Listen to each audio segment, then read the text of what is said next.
Hello and welcome. You are watching the video on my Invincible Mage Spec for Storm Legion. I call it my Invincible Mage Spec because since the launch of Rift, I still have not played a build that is more survivable than this one.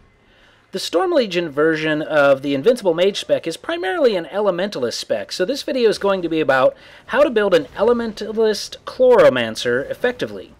Now, at lower levels, this is going to be a solo leveling build, but the advantage to the Storm Legion version of the Elementalist is that it actually becomes a very viable DPS spec in dungeons by the time you hit level 50.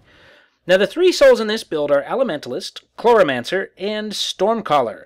The first thing I want to do is shore up the survival aspect of this build, so I'm focusing on the Chloromancer soul. My first 5 points are going to Accelerated Growth, with my bonus level 3 point going to Velocity. At level 6, I'm taking Bloom, which will be my primary self-heal and will heal my Earth Elemental when necessary. My bonus point here also goes into Velocity. My level 7 and 8 talents are going to Healing Slipstream, making my Bloom an instant cast. And my level 9 points go to Nature's Corrosion and Velocity. Levels 10 and 11 go to Nature's Corrosion, and my level 12 points go to Synthesis and, you guessed it, Velocity.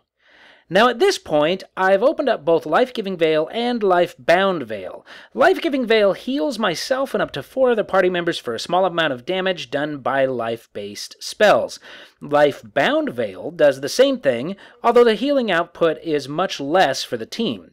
Now what makes Life-Bound Veil the appropriate veil to use for soloing is the Synthesis ability, which, when applied to my elemental, will cause him to be healed for much more than my Life-Giving Veil could do for him.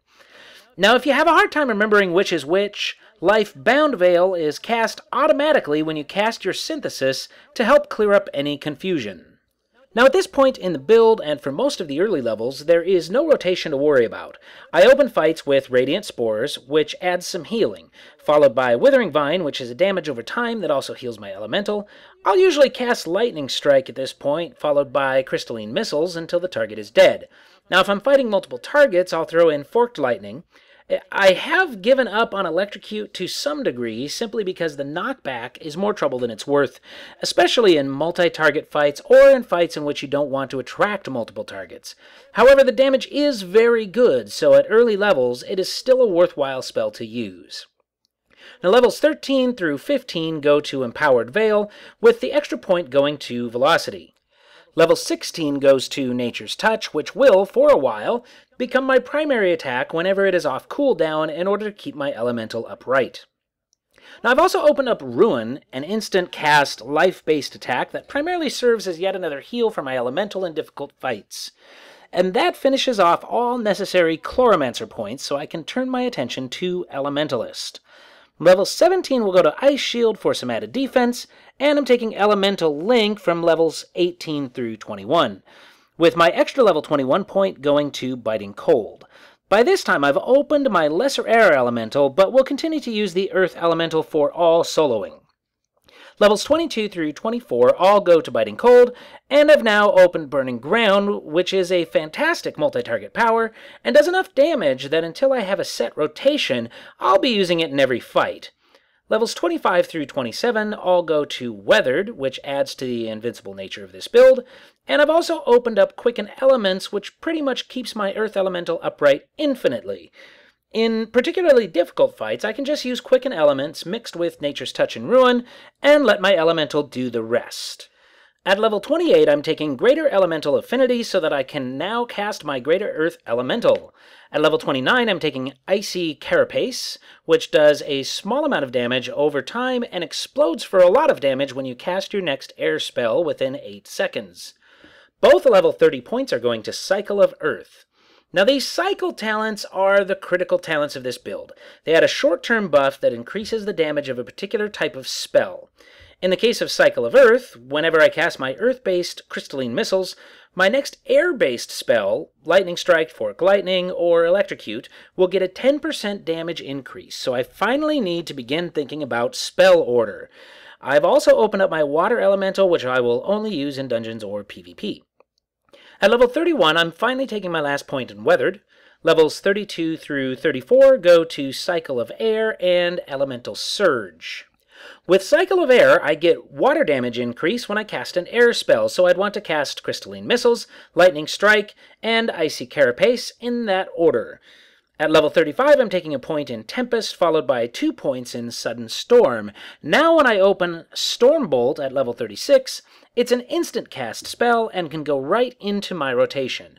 Stormbolt does both air and water damage, but they are split, meaning that if you cast Crystalline Missiles and then Stormbolt, you will receive a 10% to the air portion, but not to the water portion.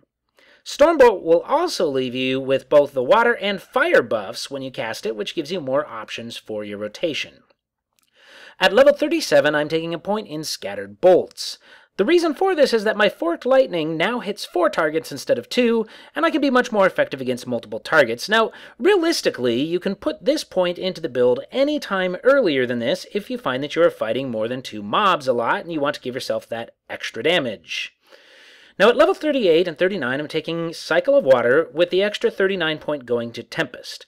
At level 40, I take Volcanic Eruption, which is a high damage Earth-Fire channel. Levels 41 and 42 go to Cycle of Fire and Tempest. At this point, I've finished off all of the cycles, and I need to be rotating Earth to Air to Water to Fire to Earth as much as possible to get maximum damage.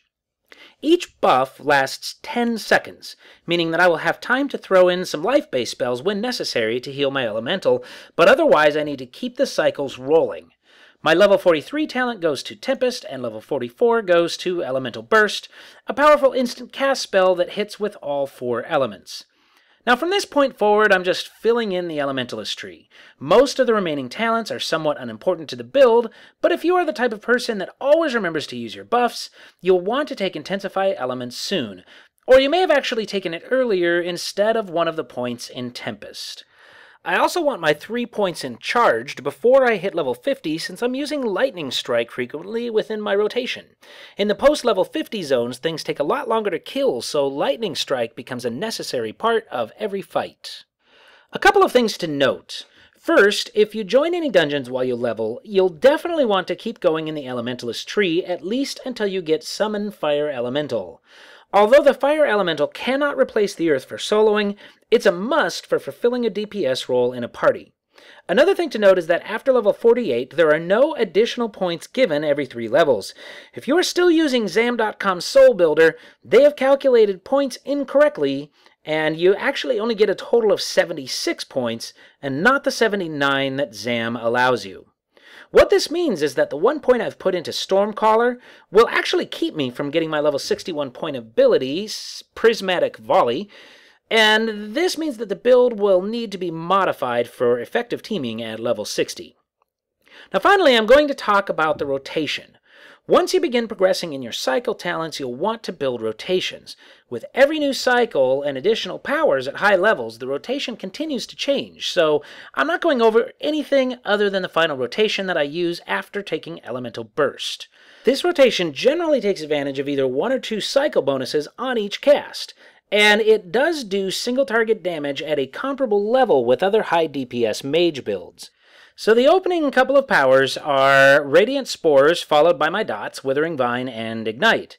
And I follow that up with Elemental Burst to activate all 4 cycles, and then cast Icy Carapace. Now I begin the repeating rotation. It begins with Lightning Strike, Volcanic Eruption, Stormbolt, Ignite, and Crystalline Missiles. I then cast Withering Vine to get the dot ticking again. This is followed by another Stormbolt, Elemental Burst, Icy Carapace, and Ignite. Now I repeat the rotation, starting with Lightning Strike and Volcanic Eruption.